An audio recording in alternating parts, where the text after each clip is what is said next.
একটু খেয়াল করে দেখুন তো, আমি কিছু বাংলা এক্সাম্পল বলতেছি, এগুলো আপনিও ইংরেজিতে বলতে গিয়ে থেমে গেছেন কিনা।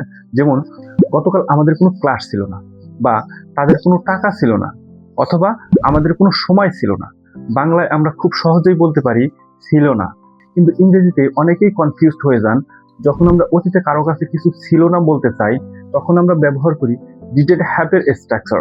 এই স্ট্রাকচার ব্যবহার করে আপনি পাস্ট নেগেটিভ সেন্টেন্সেস খুব সহজেই এবং ন্যাচারাল ভাবে ইংরেজিতে বলতে পারবেন। চলুন তাহলে আমরা আজকের ক্লাসে এই সুপার ইউজফুল স্ট্রাকচারটি হোয়াইট বোর্ডে স্টেপ বাই স্টেপ শিখে নিই।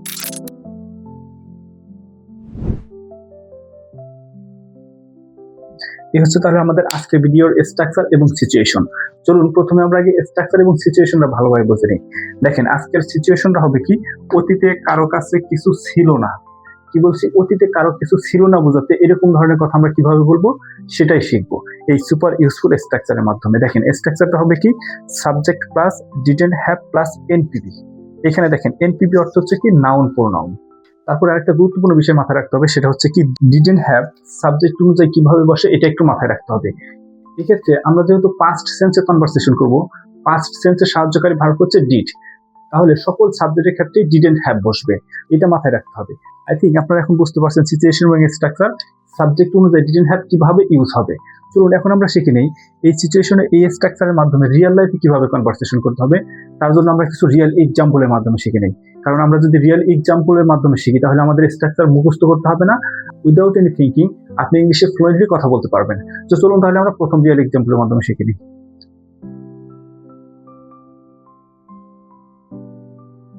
দেখেন, এই হচ্ছে প্রথম রিয়েল এক্সাম্পল, একটু মনোযোগ সহকারে বোঝেন। দেখেন, I didn't have any class yesterday. কি বলছি, I didn't have any class yesterday, গতকাল আমার কোনো ক্লাস ছিল না। দেখেন, অতীতে কিছু ছিল না, এরকম ধরনের বাক্য আসলে আমরা কিভাবে কনভারসেশন করবো এই স্ট্রাকচারের মাধ্যমে। আপনি কিন্তু এই রিয়েল এক্সাম্পলের মাধ্যমে বুঝতে পারছেন।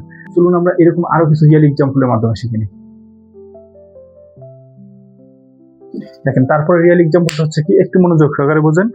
দে ডিডন্ট হ্যাভ এনি কার, মানে তাদের কোনো গাড়ি ছিল না। দেখেন, অতীতে কোনো কিছু ছিল না, এরকম ধরনের বাক্য আসলে আমরা এই স্ট্রাকচারের মাধ্যমে কিভাবে কনভারসেশন করবো আপনি কিন্তু বুঝতেছেন। চলুন আমরা আরো একটি রিয়েল এক্সাম্পলের মাধ্যমে বুঝে নিই।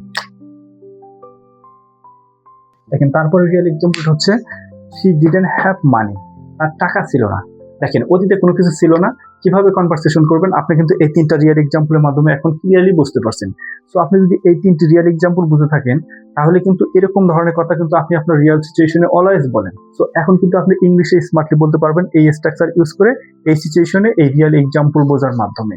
তাহলে আজকের ভিডিওতে কিন্তু আমরা আরো একটি গুরুত্বপূর্ণ স্ট্রাকচার শিখলাম, যে স্ট্রাকচার দিয়ে এরকম ধরনের কথা কিন্তু আমরা এখন স্মার্টলি বলতে পারবো উইদাউট এনি থিঙ্কিং। সো তাহলে আজকে ভিডিও এই পর্যন্তই, দেখা হবে পরবর্তী কোনো স্ট্রাকচার ক্লাসে।